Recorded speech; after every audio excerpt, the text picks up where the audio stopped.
നമസ്കാരം. ധ്വനിയുത്തമൻ. ലോകാത്ഭുതം എന്നൊക്കെ പറഞ്ഞാൽ നമ്മൾക്ക് കണ്ണുമടച്ച് പറയാവുന്ന 7 അത്ഭുതങ്ങളാണ്. ഒന്ന് Taj Mahal, the great wall of China, ബ്രസീലിലെ സ്റ്റാച്യു. ഇതിനേക്കാൾ മികച്ച അത്ഭുതത്തെക്കുറിച്ച് നമ്മൾ കേട്ടിട്ടില്ല. കാരണം നമ്മൾ പഠിക്കുന്ന കാലം മുതൽ ഇതാണ് കേട്ടുകൊണ്ടിരിക്കുന്നത്.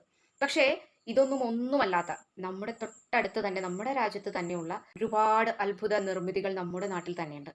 ഇതൊന്നും നമുക്ക് ഇന്നും സത്യം പറഞ്ഞാൽ അറിയില്ല. ഇതിന്റെ പേര് പോലും ആദ്യമായിട്ട് കേൾക്കായിരിക്കും. എന്തുകൊണ്ടൊക്കെയോ ഇത് അറിയാതെ പോയി, പാഠ്യപദ്ധതിയിലൊന്നും ഇല്ലാതെ പോയി. ആ അത്ഭുതങ്ങളെ കുറിച്ചിട്ടാണ് ഞാനിന്ന് പറയുന്നത്. അങ്കോർ വാട്ടിലെ കബോഡിയ വിഷ്ണു ക്ഷേത്രത്തെ കുറിച്ച് കേട്ടിട്ടുണ്ടോ നിങ്ങൾ? വത്തിക്കാൻ സിറ്റിയുടെ 4 ഇരട്ടി വലുപ്പമുള്ള സൂര്യവർമ്മൻ രണ്ടാമൻ നിർമ്മിച്ച ആ ക്ഷേത്രം അതൊരു കാണേണ്ട കാഴ്ച തന്നെയാണെന്നാണ് പറയുന്നത്. ഈ ക്ഷേത്രം ചുറ്റിക്കറങ്ങാനേ ഒരാഴ്ച സമയം വേണത്രേ. എന്തുകൊണ്ടായിരിക്കും ഈ ലോകത്തിലെ 7 അത്ഭുതത്തില് ഈ ക്ഷേത്രം പെടാതായി പോയത്? ഒന്നില്ലെങ്കിൽ ഒരാഴ്ചയൊക്കെ ചുറ്റിക്കറങ്ങി കണ്ടു കഴിഞ്ഞാലും തീരാത്ത ഒരു ക്ഷേത്രം എന്നൊക്കെ പറഞ്ഞാല് ഇതിന്റെ നിർമ്മിതി വേറെ ലെവലായിരിക്കുമല്ലോ. 6-ാം നൂറ്റാണ്ടിനും 10-ാം നൂറ്റാണ്ടിനും ഇടയിൽ നിർമ്മിച്ച ക്ഷേത്രമാണ് കൈലാസനാഥ ക്ഷേത്രം.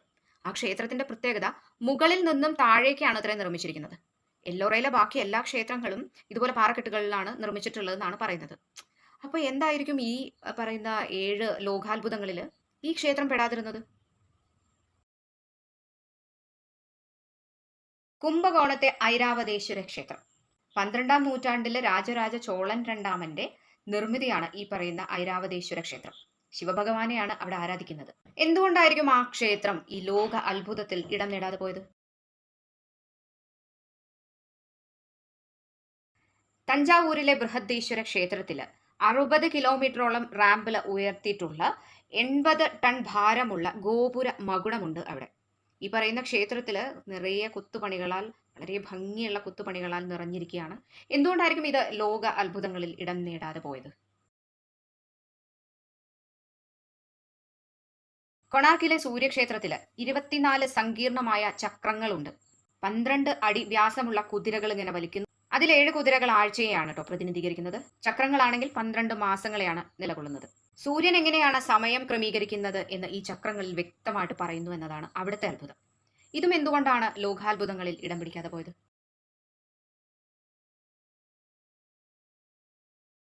അടുത്തത് റാണി ക വാവ് എന്ന് പറയുന്നത് വളരെ മികച്ച ഒരു അത്ഭുതം തന്നെയാണ്. ജലനിരപ്പിന്റെ പവിത്രത എടുത്തു കാണിക്കുന്ന തലതിരിഞ്ഞ ഒരു ക്ഷേത്രത്തിന്റെ രൂപകൽപ്പനയാണ് ഈ പറയുന്ന ക്ഷേത്രത്തിന്റെ പ്രത്യേകത.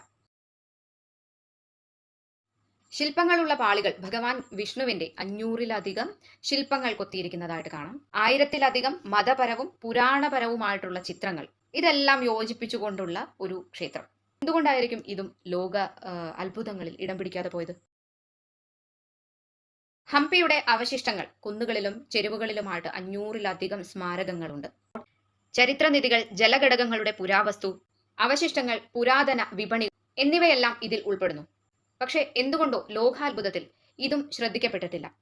മനോഹരമായ കൊത്തുപണികളുള്ള ഒരു ക്ഷേത്രമാണ് മോധേര സൂര്യക്ഷേത്രം. ഗുജറാത്തിന്റെ സുവർണകാലം എന്നറിയപ്പെടുന്ന ഡോളങ്കി കാലഘട്ടങ്ങളിലെ കൊത്തുപണികളുടെ രത്നങ്ങളാണ് മനോഹരമായ കുണ്ട് അഥവാ കുളം. ക്ഷേത്രത്തിന്റെ രൂപകൽപ്പന വസ്തു ശില്പതത്വങ്ങൾ പിന്തുടർന്ന് കിഴക്കോട്ട് ദർശനമുള്ള സൂര്യരശ്മികളെ സ്വാഗതം ചെയ്യുന്ന കുണ്ട് അഥവാ ജലസംഭരണി.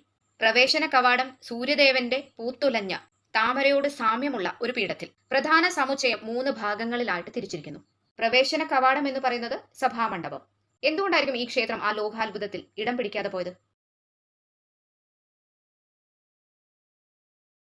പട്ടടയ്ക്കൽ ക്ഷേത്രങ്ങൾ ഏറ്റവും പഴക്കം ചെന്ന ക്ഷേത്രങ്ങളാണ്.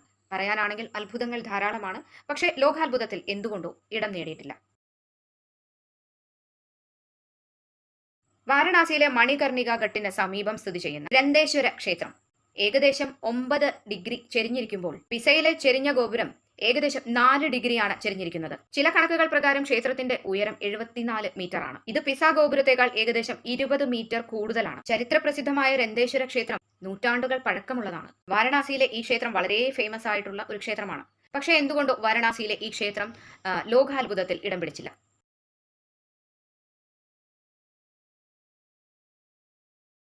ഈ അറിവുകളൊന്നും നമുക്ക് ഇതുവരെ അറിയുമായിരുന്നില്ല. കാരണം പാഠ്യപുസ്തകത്തിൽ ഇതൊന്നും നമ്മൾ കണ്ടിട്ടില്ല.